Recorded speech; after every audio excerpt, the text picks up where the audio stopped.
Tiba-tiba sang kepala polisi datang lalu segera memukuli pria ini menggunakan tongkat kayu untuk segera melumpuhkannya. Setelah berhasil menghentikan pria ini, kepala polisi ini kembali berdiri dan langsung memukulnya. Pria ini kemudian dibawa ke hadapan pengadilan dan Pak Hakim menjatuhkan vonis kurungan penjara selama 60 hari dikarenakan telah menyerang seorang petugas dan menolak tuntutan pengacara polisi ini yang menuntut dirinya dengan tuntutan 1 tahun hukuman penjara. Setelah vonis dijatuhkan, pria ini kemudian segera dibawa ke sebuah penjara untuk menjalani masa hukumannya dan segera diantarkan ke dalam kamar sel penjaranya. Sementara di kediaman Ibu Takur, kedua ayah dari 2 orang teman cucunya itu menanyakan di manakah anak-anak mereka sekarang sedang berada dan meminta untuk berbicara dengan mereka berdua. Dan setelah meludahkan sirih dari mulutnya, mengatakan kalau ayah dari anak yang meninggal itu sudah mulai mendapatkan simpati dari publik dan diriku pun harus segera membungkamnya juga. Membuat kedua ayah ini menjadi gentar dan berkata kalau mereka akan menuruti apapun yang terbaik buat anak mereka. Setelah kedua ayah ini pergi, Ibu Takur mulai memerintahkan orang-orang suruhannya agar segera membereskan pria tersebut di dalam penjara. Dan perintah itu pun akan segera dilaksanakan oleh mereka.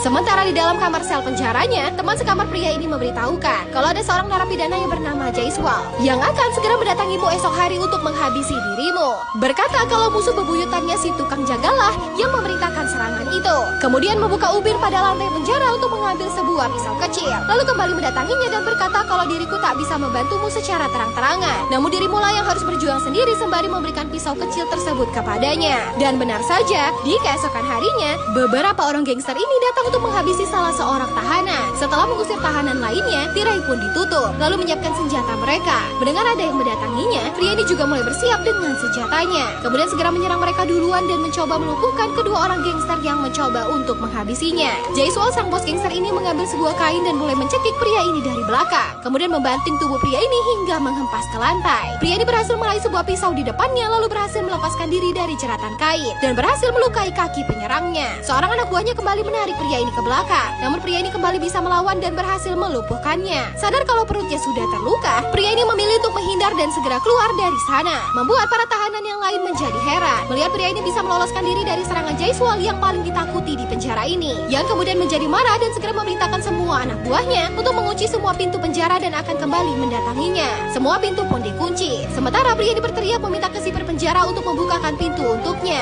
Namun bos gangster ini segera mendatanginya. Sementara teman satu selnya mulai melakukan pertolongan kepadanya. Pria ini diserang di tengah lapangan penjara. Namun dirinya terus berusaha untuk melawan agar bisa tetap bertahan hidup. Sementara kelompok narapidana yang lainnya mulai masuk dan pertarungan antar geng pun segera terjadi. Pria ini berhasil disudutkan oleh Jaiswal yang kemudian mulai membenamkan wajahnya ke dalam lumpur sehingga kesulitan bernafas. Namun pria ini bantu melepaskan diri namun dirinya terus diserang. Pertarungan brutal antar kedua geng narapidana ini terus berlanjut. Satu persatu dari mereka mencoba untuk saling menghabisi.